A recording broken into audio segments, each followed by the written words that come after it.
Contoh soal ini ya, waktu penggerebekan di Jombang itu Pak ya, itu 2 jenderal bintang 2, terus 12 truk TNI ditambah polisi, cuma nangkap 1 orang.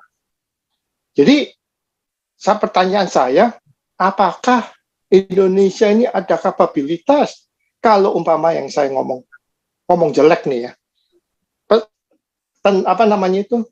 kapal perang Cina datang ke Indonesia yang kata Pak Paul mau nagih utang, itu kita TNI bisa defense nggak?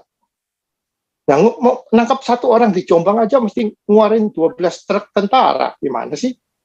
Jadi ini yang terbalik, Pak Galaksi. Justru para elit yang nggak ngerti Pancasila. Kebiasa. Rakyatnya tahu, anak bangsa itu tahu, tapi elitnya yang nggak tahu. Pura-pura tidak tahu. Bukan, memang ya oke lah dibilang pura-pura tidak tahu boleh, tetapi mereka tidak paham apa itu Pancasila, bagaimana memanfaatkan ideologi Pancasila untuk kepentingan bangsa dan negara ini. Ya, jadi sekarang ini jangan terbalik-balik. Justru zaman ini sudah zaman edan. Justru elitnya nggak ngerti Pancasila. Kalau elitnya ngerti Pancasila, pasti udah beres. Penataran P4 bullshit, gak ada hasilnya. Karena sasarannya tidak tepat, cara yang dipakai tidak tepat, dan kekuatan yang menjelaskan itu pun juga tidak tepat. Strategi yang perlu, bagaimana strategi? Ya, kan ada metode. Sasarannya apa? Supaya elit-elitnya, kalau elitnya nggak Pancasilais, ya rakyatnya juga jadi bingung. Silakan Pak Galaksi, silakan Pak. Ya, jadi untuk bisa melihat gambaran Pancasila ini secara utuh, kita memerlukan satu diagram yang sederhana dan jelas supaya kita bisa mengetahui dan menguasai apa dan bagaimana Pancasila itu. Karena dari zaman penataran P4 zaman Pak Harto itu sudah banyak dilupakan atau sudah masuk dalam keranjang sampah dan terlupakan oleh baik aparatur negara maupun bangsa kita secara keseluruhan. Jadi untuk menyegarkan kembali aspirasi Pancasila sebagai dasar negara, sebagai falsafah hidup bangsa, ini perlu disajikan secara utuh seluruh batang tubuh Pancasila dan pengertian yang tepat, satu pengertian yang uniform daripada Pancasila itu sendiri. Karena Pancasila itu nggak bisa dibelokkan ke kiri dan ke kanan semau-maunya seperti yang mau diusahakan oleh beberapa aliran garis keras yang mau membatalkan Pancasila secara licin, secara halus, sehingga Pancasila itu bisa dibelokkan ke kiri dan ke kanan. Ini yang harus kita hindari supaya jangan terjadi hal-hal yang demikian, karena memang itulah tantangan kita. Kalau Pancasila sebagai dasar dan falsafah negara itu perlu dijabarkan secara jelas dan tuntas supaya bisa dimengerti baik oleh rakyat yang pengertian dan kemampuan resapannya itu sangat sederhana. Jadi bisa dipisahkan secara umum apa dan bagaimana Pancasila itu, dan yang kedua kemudian bisa dikupas secara detail lebih lanjut untuk yang sudah lebih luas pengertian dan pengetahuannya.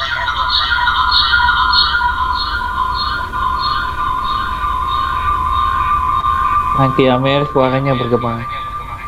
Bentar Pak, sebentar.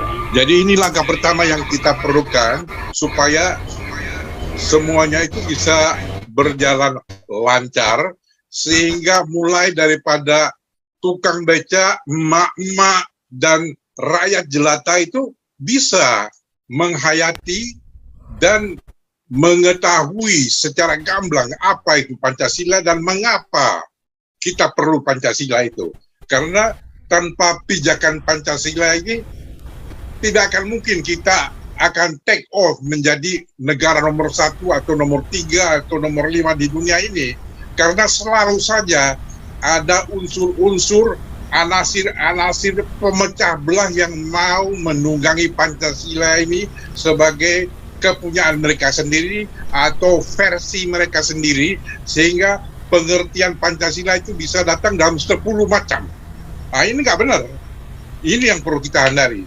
Sehingga satu patokan yang pasti dan benar itu harus berdiri tegak lurus sebagai pegangan dan acuan utama bagi kita semua. Kira-kira begitu, Pak. Oke, pertanyaannya apa Pak Galaksi? Jadi pertanyaannya, apakah kita bisa menyuguhkan secara sederhana Pancasila ini untuk kelas rakyat jelata yang pengertiannya sederhana, dipisahkan daripada satu suguhan yang jelimet atau yang terlalu berbelit-belit sehingga hanya yang pinter dan sekolahnya yang tinggi aja yang ngerti gitu. Ini harus kita akui ada sikon seperti ini di dalam masyarakat kita, karena semuanya tidak sama tingkat pendidikan dan pengertiannya. Ini penting karena jangan sampai kita siram tapi airnya tidak meresap. Jadi nggak percuma aja gitu. Kira-kira begitu, Pak. Oke, terima kasih Pak Galaksi, jadi udah jelas. Pak Andi, silakan Pak Andi USA. Pak Andi. Halo. Oke, sorry, masih mute. Silakan Pak, silakan. Selamat pagi, siang, malam. Oke. Ya.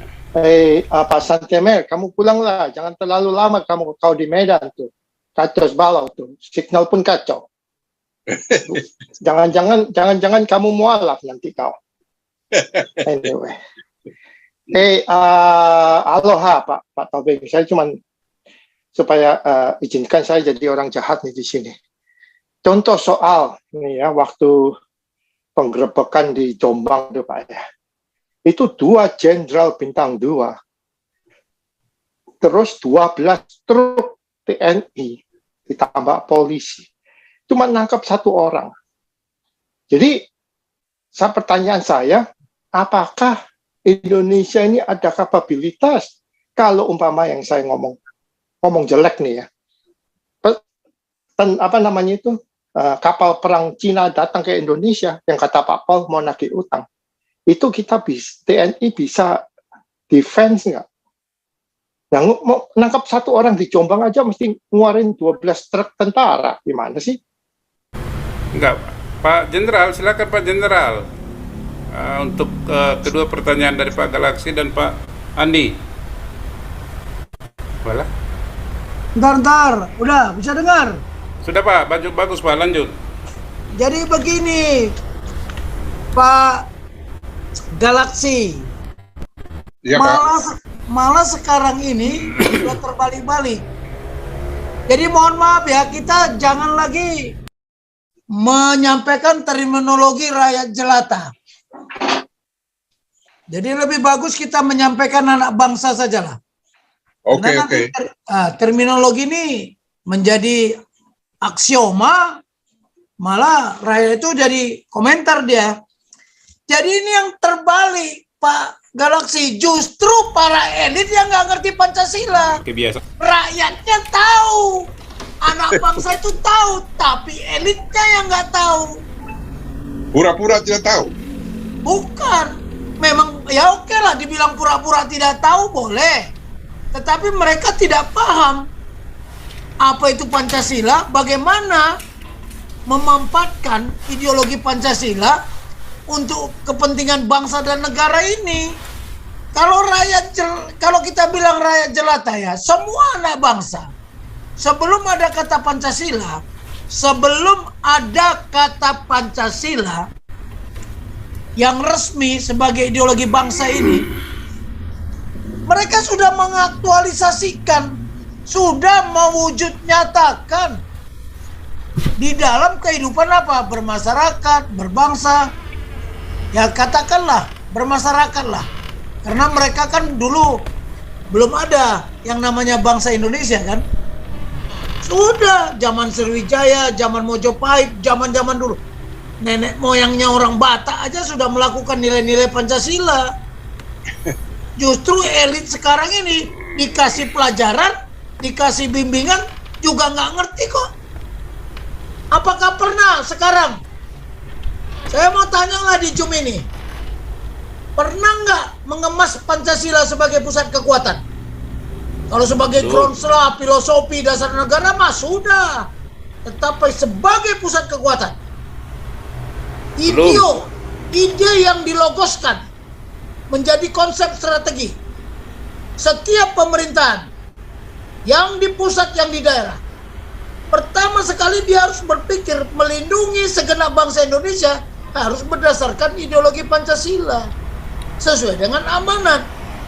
Pertanyaannya sekarang, kalau kemarin Pak Paul bilang ada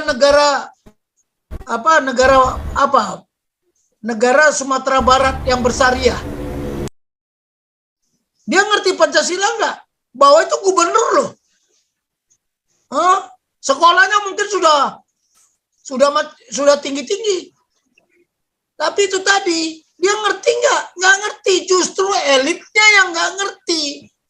Kalau rakyatnya, anak bangsa ini, wah sudah melakukan setiap hari. Ya, contoh, kalau kita naik becak, ya, masih logis nggak naik becak masih pakai manusia yang mendayung? Makanya becak harus disingkirkan. Digantilah bemo atau yang lain supaya manusiawi. Itu salah satu langkah Pancasila. Ya. Nah, yang seperti ini kita lihat dulu di Cina coba. Orang jadi kuda loh, menarik delman itu orang. Ya. Jadi sekarang ini jangan terbalik-balik. Justru zaman ini sudah zaman edan. Justru elitnya nggak ngerti Pancasila. Kalau elitnya ngerti Pancasila, pasti udah beres. Penataran P4 bullshit, nggak ada hasilnya. Karena sasarannya tidak tepat, cara yang dipakai tidak tepat, dan kekuatan yang menjelaskan itu pun juga tidak tepat. Strategi yang perlu, bagaimana strategi? Ya, kan ada metode. Sasarannya apa? Supaya elit-elitnya, kalau elitnya nggak Pancasilais, ya rakyatnya juga jadi bingung. Mana yang benar? Itu jawaban saya ya, Pak Galaksi. Ya. Justru saya lihat rakyat ini, anak bangsa ini, dia nggak ngerti Pancasila, tapi dia sudah mengaktualisasikan. Nenek saya, kakek saya dulu masih hidup, saya sudah perwira, mereka masih hidup, ngerti dia Pancasila? Nggak ngerti dia Pancasila. Dia ngomong, itu Pancasila, katanya. Mereka masih buta huruf, tetapi nilai-nilai yang ada di Pancasila udah dilakukan, sudah dilakukan. Bagaimana kita harus menghormati orang tua, bagaimana kita harus menghargai orang tua, sudah dilakukan. Bagaimana kita harus berdoa, sudah dilakukan. Bagaimana supaya pembagian harta itu adil, sudah. Musyawarah untuk mufakat, sudah. Justru elit-elit sekarang ini yang justru berbahaya. Yang perlu itu bukan rakyatnya. Tokoh-tokoh ini ngerti nggak dia? Makanya saya bilang tadi di Zoom ini ada yang ngerti nggak bahwa Pancasila itu pusat kekuatan? Nggak tahu. Itulah yang dihabisin. Itulah yang dibikin supaya kita hancur. Karena kelemahan kita tadi itu, SARA itu. Nah, itu yang pertama ke Pak Galaksi. Kemudian Pak Andi. Memang ini jadi persoalan ini ya. Saya juga bingung akhir-akhir ini kenapa ya TNI ini kok tidak greget gitu. Tapi permasalahannya, yaitu tadi Pak Andi, TNI dikerangkeng dengan Undang-Undang Nomor 34. Makanya kemarin seminar di Seskoat, mereka merekomendasi supaya Undang-Undang TNI Nomor 34 itu dideregulasi lagi. Karena itu tidak bertindak, akhirnya kebingungan. Masa mengatasi satu orang sampai 12 truk? Ya itu tadi, memang ini sungguh memilukan juga lah ya, sungguh memilukan. Jadi ya inilah, karena konsep kita ini sekarang semakin hari semakin tidak jelas. Karena kita juga, TNI juga digiring kepada situasi yang tidak memungkinkan dia bisa berbuat. Artinya apa? Kebebasan bermanuvernya dia itu tidak bebas. Itu persoalannya. Kalau zaman Pak Harto dulu, ya zaman Orde Baru, ya TNI kebebasan bertindaknya diberikan peluang. Tapi itu tadi, ada juga yang kebablasan. Makanya nanti minggu depan kita bicaralah kepemimpinan tirani mana lebih bermanfaat, kepemimpinan tirani atau kepemimpinan demokrasi yang saat ini. Tirani. Nah, itu tadi. Nah, kenapa demokrasi yang oligarki gini ya bisa saja lebih parah dari tirani kan? Karena sistemnya nggak jelas. Oke lah, jadi Pak Andi, kalau ada yang seperti itu terjadi, ya memang bagaimana ya? Karena mereka udah tidak jelas. Sekarang ini mau di mana? Kebijakan itu semakin tidak jelas. Mohon maaf ya, bahkan strategi. Saya berkali-kali ngomong kan, ada nggak konsep pertahanan negara? Ada nggak konsep pertahanan daerah? Katanya Sisan Kamrata, doktrin Kamrata. Rakyat sudah terlibat nggak? Ngapain TNI turun tangan hanya mengatasi satu orang, atau tadi apa? Satu kapal Cina atau satu orang Cina? Satu kapal Cina. Nah, satu kapal Cina, coba. Ya mohon maaf, ya itulah situasi sekarang yang kita hadapi. Bagaimana strategi kita ke depan untuk mengatasi masalah-masalah seperti ini? Inilah perkembangan situasi, dinamika namanya. Ya, sehingga terjadi kondisi seperti ini. Mohon maaf, nantilah kita akan buka. Ya, mungkin kalau dibuka di sini memang nggak enak ya, karena ada rahasia negara. Oke, itu aja saya bisa jawab Pak Andi. Ya, Pak Galaksi. Ya, kita buka lagi forum pertanyaan berikutnya lah. Baik, terima kasih Jenderal Junius Tobing. Jadi begitu Pak Galaksi ya, justru memang di Indonesia ini Pak ironis gitu ya. Saya juga setuju dengan pendapat Pak Jenderal. Justru para penyelenggara negara ini yang nggak ngerti Pancasila, nggak ngerti gitu. Kenapa? Para penyelenggara ini kan banyak kan kader partai. Itu ada satu partai asasnya itu di anggaran dasarnya itu bukan Pancasila. Coba bisa bayangkan itu Pak Galaksi.